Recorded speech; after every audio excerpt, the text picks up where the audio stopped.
香港地啲門牌都好過癮噶啊！呢個仲係音樂世家嚟啫嘛？耶！你屋企嚟原來崔小平係你貴親啊？我家姐。崔燒呢一家我都浸淫過幾年，咁你就要同我家姐捆捆啦。好啊，平姐。叔嫂係你啊，入嚟啊！我朋友啊，行會真係過意。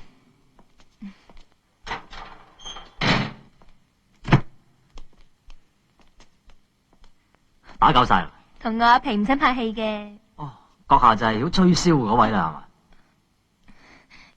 知道你仲問？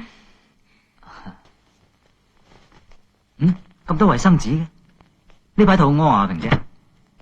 你專係講嘢嚟潤我嘅，擺喺嗰度大家都就手啊嘛。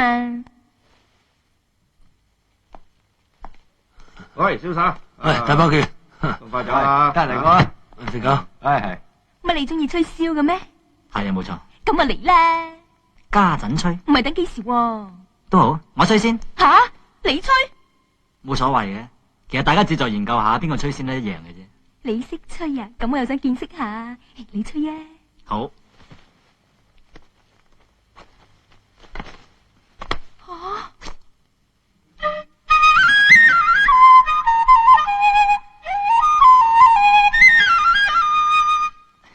聽得下嘛？我喺上面攞過冠軍，有廣州簫王之稱。嚟到你。我唔識呢挺噶。你崔小平唔識吹簫，咁你叫我吹？老老實實啦，唔該你仲有快啲扯啊，唔好阻住我做生意啊！我諗你誤會咗啦，係你細佬俾我嚟呢度住嘅，佢冇話你知咩？吓，你要喺度住啊？喂，老公啊！咩事，老婆？老公啊，呢條懵佬啊，喂喺度住喎。